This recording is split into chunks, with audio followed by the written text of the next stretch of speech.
ഓം ശ്രീ ഗുരുഭ്യോ നമ. ഒരിക്കൽ ഒരു സർക്കാർ ഉദ്യോഗസ്ഥൻ അമൃതപുരിയിലെത്തി. വാസ്തുശാസ്ത്രത്തിൽ നല്ല നിശ്ചയമുള്ളയാൾ. അദ്ദേഹം ആശ്രമമെല്ലാം കണ്ടു. ഒടുവിൽ ദർശനത്തിനെത്തി. അമ്മയോട് അദ്ദേഹം ആശ്രമത്തിലെ കെട്ടിടങ്ങളെ പറ്റിയും അതിലുള്ള ചില വാസ്തു പ്രശ്നങ്ങളെക്കുറിച്ചും വിവരിച്ചു. അത് ചില മാറ്റങ്ങൾ വരുത്തിയാൽ ആശ്രമത്തിനും സമാജത്തിനും കൂടുതൽ ഐശ്വര്യമുണ്ടാകുമെന്നും പറഞ്ഞു. അമ്മ തലയാട്ടി എല്ലാം കേട്ടുകൊണ്ടേയിരുന്നു. പക്ഷെ അമ്മയുടെ മുഖഭാവം ശ്രദ്ധിച്ചപ്പോൾ അദ്ദേഹത്തിന് ഒന്നും മനസ്സിലായി. അമ്മ അത്ര കാര്യമായി താൻ എടുക്കുന്നില്ല. അദ്ദേഹം ചോദിച്ചു, അമ്മയ്ക്ക് വാസ്തുശാസ്ത്രത്തിൽ വിശ്വാസമില്ലേ? അമ്മ അരുളി, തീർച്ചയായും ഉണ്ട് മക്കളെ. നമ്മുടെ ഋഷീശ്വരന്മാർ പറഞ്ഞതെല്ലാം സത്യമാണ്.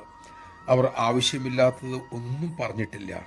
പക്ഷേ ധനം, വിജയം, പദവി തുടങ്ങിയവയിൽ താല്പര്യമുള്ള, അതൊക്കെ ജീവിത ലക്ഷ്യമായി കാണുന്നവർക്ക് ജ്യോതിഷവും വാസ്തുവിദ്യയും കൃത്യമായ ഫലം കൊടുക്കുക തന്നെ ചെയ്യും. പക്ഷേ അമ്മയെ സംബന്ധിച്ചിടത്തോളം അമ്മ എന്തിനേയും നേരിടാൻ സദാ സന്നദ്ധമാണ്.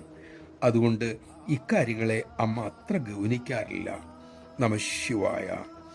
താൻ ആത്മസ്വരൂപമാണെന്ന് അറിവ് ഉറച്ചവർക്ക്, ആ അനുഭൂതി നിറഞ്ഞവർക്ക്, അല്ലെങ്കിൽ സമ്പൂർണം ഈശ്വരനെ ആശ്രയിച്ചവർക്ക് എന്തിൽ നിന്ന്, ആരിൽ നിന്ന് ഭയമുണ്ടാകാനാണ്?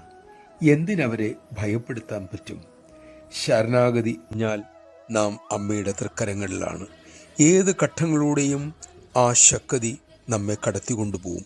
എല്ലാം അമ്മയുടെ ഇച്ഛ എന്ന അറിവ് ഉറയ്ക്കും വരെ ശാസ്ത്രത്തിൽ പറഞ്ഞിട്ടുള്ളത് നമുക്കനുസരിക്കാം, ശീലിക്കാം.